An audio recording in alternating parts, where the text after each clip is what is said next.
E Sônia, conta pra gente, por que que você quis participar do nosso quadro Quero Participar? Porque foi uma maneira que eu encontrei para homenagear a minha mãe, que tudo começou através da minha mãe. E a segunda maneira é de eu conseguir chegar à minha voz, através desse canal, né? Conseguir chegar à terceira idade, que é a minha meta, entendeu?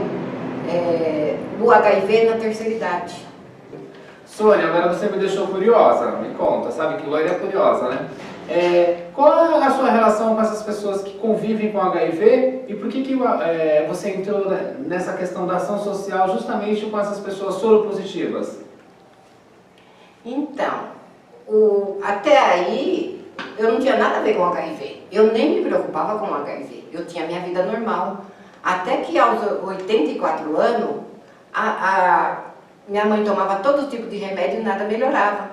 Quando a gente foi fazer um exame mais profundo nela, né, foram fazer, aí constou que ela era soropositiva há muitos anos, né, há muito tempo, porque a minha mãe não deu nem pro cheiro no HIV. Então o HIV ele entrou na minha vida de surpresa na minha vida.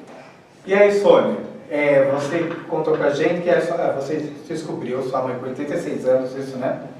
Que era soropositivo. E conta pra gente, como que foi isso naquele tempo que não tinha muito recurso, não tinha muita evolução no tratamento HIV/AIDS, e se sofreu algum preconceito? Muitos preconceitos, principalmente dos filhos homens dela, entendeu? E ninguém queria botar a mão na minha mãe. Ninguém queria botar, as pessoas tinham nojo de colocar a mão na minha mãe. Eu tive que pegar a guarda da minha mãe no Fórum da João Mendes, dos idosos, para mim poder ficar com ela e cuidar dela. Foi terrível, foi cruel. E como que você enfrentou esse preconceito na época, não só com a família, mas também com a sociedade? Com a sociedade eu não enfrentei nada, né? Porque a minha mãe ela estava acamada. Então o preconceito que teve foi mesmo com a família para poder cuidar dela, né? Para poder cuidar dela. Porque a AIDS, né, é motivo de vergonha. Então ninguém falava sobre isso. Não ia falar para o vizinho, olha, a dona Lourdes está com AIDS, ou uma pessoa que viesse, entendeu? Então não teve esse tipo de preconceito com pessoas, mas sim com cuidados dos filhos, a vergonha dela, e ela não aceitou o tratamento. Sônia, mas que tipo de preconceito que a sua mãe sofreu com a família? A minha mãe já era viúva há muitos anos, então os filhos dela já eram velhos, né? E os filhos dela não aceitavam que ela começou a ir participar do baile da terceira idade, que ela chegasse no domingo de manhã já com pão e leite debaixo do braço e dormisse o dia inteiro. Então, quando teve esse diagnóstico, entendeu, foi uma bomba, mais para minha mãe, entendeu? Porque ela sentiu vergonha dos 4 filhos homens dela e eles foram cruel, que disse que ela não tinha necessidade, pois o pai já tinha morrido há muitos anos, e ela estava passando por isso porque ela não tinha o que fazer, que ela devia procurar um serviço, ou fazer crochê, ou ficar em casa assistindo televisão, ou cuidando de uma planta. Então eles não queriam que ela fosse feliz, se divertisse. Não é porque é viúva que está na terceira idade que, tipo assim, parou a vida. Tipo, ela caçou a AIDS. Ela caçou a AIDS. Sônia, você mencionou que a sua mãe não aceitou o tratamento? Por que isso? Assim, não compreendi muito. Então, exatamente. Ela não aceitou o tratamento. Por ela já ter uma idade avançada, né? E ela tinha vergonha. Então, ela falou pra mim, eu já criei vocês. Então, não preciso fazer mais nada. Esse Eu foi um não dos tenho o que motivos. fazer. Mas você foi firme e forte e lutou ali, né? Você falou que até pegou a guarda dela, né? Então, pra ela, não sei, eu queria que ela ficasse dentro da casa dela. Uhum. Pra ela não ir para uma clínica. Que pobre não põe a mãe na clínica, ele põe no asilo, não numa clínica. Verdade. O pobre não põe a família, a mãe ou um parente numa clínica. Ela coloca num lugar mais barato. E a minha mãe vivia da pensão do meu pai, entendeu? Porque ela toda a vida foi empregada doméstica. E ela tinha vergonha, ela sentiu, porque há 12 anos atrás, uma senhora de 80 e poucos anos receber um diagnóstico desse, seria a mesma coisa de chamar ela de vadia, de vagabunda. Entendo. Entendeu? E os filhos, a maioria, homem, que são 4 homens e 2 mulheres, né? Eu tomei a frente, também nem sei por quê, por ser minha mãe e por ser humano. Eu ser humano. Sônia, nos bastidores você comentou sobre o falecimento da sua mãe, né, dos nossos sentimentos, e você quer falar sobre isso? Sim, porque depois da descoberta do HIV, minha mãe durou pouco tempo, entendeu? Então, naquele mesmo ano, ela faleceu. E não teve muito o que fazer, né, em relação. Ela se entregou mesmo e faleceu, e aí entra uma outra, né, que aí eu voltei para minha casa, para cuidar da minha casa, cuidar do meu marido, porque eu fiquei afastada da minha mãe. E aí também, quando foi, meu marido adoeceu, do nada, com uma diarreia muito forte, uma febre muito alta, e a boca se despelando. E eu internei ele, chamei o SAMU e internei ele no emergencial de Guarulhos, porque na época eu morava em Guarulhos. E ele ficou 10 dias entubado, né, e veio a falecer também. E o tempo, esse intervalo do falecimento da sua mãe para internar seu marido? Então, minha mãe faleceu no dia 22 e no dia 23 eu enterrei ela, né? Aí eu tinha uma promessa, que bem, não era minha promessa, era da minha mãe, de levar na Aparecida do Norte umas asas e uma roupa de anjo, que ela tinha feito uma promessa com um sobrinho, né, com um neto dela, que tinha uns ataques, né? E ela não tinha conseguido. E eu achei que eu poderia cumprir essa promessa. Aí eu fui no domingo com meu marido fazer essa viagem na Aparecida do Norte e voltamos, né? Aí nisso entrou o mês de outubro, quando deu o Dia das Crianças, era folga dele, era feriado, ele estava em casa.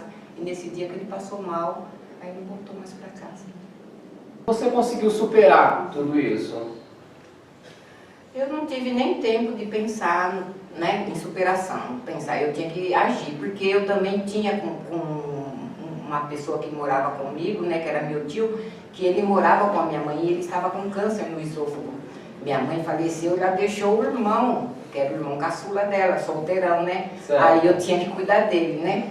Então eu fui cuidar dele. E nisso se passou 2 anos. Nesse eu cuidar do meu tio e voltar para o hospital, de tanto ir no hospital, eu contraí a TB, entendeu? E através da TB, eu fiquei sabendo que ele estava soro positivo. Aí a AIDS retornou na minha vida pela 2ª vez. Então, Sônia, você ficou sabendo da sua sorologia através da tuberculose, e como que você recebeu essa notícia? Como que você se empoderou? A primeira instância, assim, da notícia, né, quando foi me dado o diagnóstico no quarto, né, eu estava internada no isolamento, eu imaginei, como pela minha ignorância, né, e sempre muito protegida dentro da minha casa, protegida pelo meu marido, né, me sentindo, né, a intocável, né? Então jamais o vírus do HIV iria me tocar, porque minhas camas eram limpinhas, lavadas com comfort, minha casa, meu marido, entendeu? Meu único companheiro. Então eu culpei a minha mãe. Eu achei que no tratar da minha mãe, ela passou para mim, entendeu? E eu chorei muito, eu me senti muito mal. E me sinto quando eu relato isso, porque hoje eu sei que não é nada disso. E isso eu aprendi através do CTA, através do trabalho voluntário, que não foi dela. E sofri um pouco de preconceito, digo um pouco porque eu saí chutando o pau da barraca, né? Porque não constava no meu marido. Então, meu marido estava inerte, não passou nada, né? Então, eu ouvi que, mas do jeito que a Sônia tinha que acabar com o HIV mesmo, né? Não seria outra forma, né? Do jeito que ela é, extrovertida, a Sônia está sempre rindo, a Sônia está sempre brincando, entendeu? Então, bem feito. Foi diferente do que aconteceu com a minha mãe. Realmente essa mulher, gente, ela é guerreira. E como você lidou com isso? Eu sou muito egoísta. Egoísta? Sim, eu penso muito em mim. Então, eu posso lutar por outras pessoas, mas se eu preciso lutar para mim, eu tenho que ser a primeira a estar com a espada na mão, em minha defesa. Entendeu? Porque eu não posso, eu não quero, eu não admito rótulo. Então, eu não quero que tenha pena de mim, nem dó de mim, nem nada. Eu sou um ser humano como outro qualquer. O HIV está aí, à disposição. Entendeu? Para mim, para ti, para quem quiser. Entendeu? Porque foi uma falta de insegurança minha. Excesso de confiança, não achei necessidade nunca de usar preservativo. Usar preservativo com meu marido? Que isso? Jamais. Eu tinha esse modo de pensar. Eu sou uma simples costureira, era da oficina para casa, de casa para o serviço, onde que eu ia encontrar o HIV? No meio do caminho. Minha mãe foi dançar, mas eu não dançava, eu costurava. Eu estava sentadinha com tudo aqui protegido, entendeu? E a pessoa que eu tirava minha calcinha não era tão de confiança, né? É o risco, né? E há pouco tempo estou com problema de saúde porque fiquei sabendo de um câncer, né, no intestino e fiz uma cirurgia e estou me readaptando a essa nova situação. O que não faz diferença, entendeu? A diferença só as pessoas, eu dizer, eu retirei um câncer, então as pessoas olham assim com mais carinho, né? Porque é bonito ter câncer. Nossa, é o charme, né? Ter câncer. Nossa, a pessoa que tem câncer, nossa, que vitória, venceu um câncer, né? Agora a pessoa não fala, pô, a pessoa é positiva, ela superou, ela venceu, ela está trabalhando, ela está progredindo, ela está se comunicando com as pessoas, ela está produzindo, porque o importante de tudo, independente de você estar com AIDS ou você está com câncer, entendeu? É produzir, é ajudar. Se você não pode ajudar, não atire pedra e não critique, entendeu? Porque se você não pode ajudar financeiramente, você não pode ajudar psicologicamente, você não pode pegar suas mãos e lavar uma louça para uma pessoa doente, entendeu? Então você serve para quê? Você não serve nem para ter o HIV, porque o HIV é luta. O câncer é luta, é determinação, entendeu? Você não pode cuidar de um HIV na brincadeira, você não pode cuidar de um câncer rindo sem graça, entendeu? Se fechando dentro de um casulo, como se você fosse uma pessoa a única do mundo a ter um câncer. Chega no instituto, você vê criança, você vê bebê. Então você não vai se sentir culpada. A gente não pode se sentir culpada porque a gente aparece. Esse corpo é ser humano, isso aqui é podre. Uma formiga pica, já dói. Entendeu? Tudo, nós só tem tamanho, entendeu? Mas além da gente ter tamanho, a gente pode ter outras doenças, mas acima de tudo a gente tem que ser ser humano e a gente tem que ter sabedoria para lidar com as pessoas, nem que elas estejam somente com uma gripe. A gente tem que ser humano. Nossa, Andy, realmente a história da Sônia é uma história de superação, né? Sônia, agora uma pergunta. Em relação a você, nos seus sentimentos, o que pesou mais para você? O seu laudo do HIV ou do câncer? Quando eu recebi o diagnóstico do câncer, eu não pensei nada naquele momento. Não pensei nada. Porque do HIV eu tinha quem culpar, né? Eu tinha que culpar minha mãe, né? Eu tive uma saída, né? E do câncer eu não tinha quem culpar. Então eu consegui digerir melhor. Porque eu imaginava na minha cabeça que o câncer, né, era uma coisa de uma rejeição do meu organismo. Sônia, tem alguma coisa que você queira falar para os nossos seguidores, que eu e a Lu deixou sem perguntar? Aí esse é o momento, fica à vontade. Eu tenho que todo dia ajudar as pessoas. E um perdão que eu gostaria muito de pedir, que eu sempre peço na minha oração. Mãe, hoje eu sei que não foi a senhora que permitiu a vida. Em tudo eu sempre lembro disso. Se alguma maneira de chegar lá em cima, eu diria isso. Que é a coisa que eu guardo no meu coração. Porque eu hoje sei quem é o culpado, o que não existe culpado no meu caso. Porque o HIV, ele foi feito com o mesmo amor, com o mesmo carinho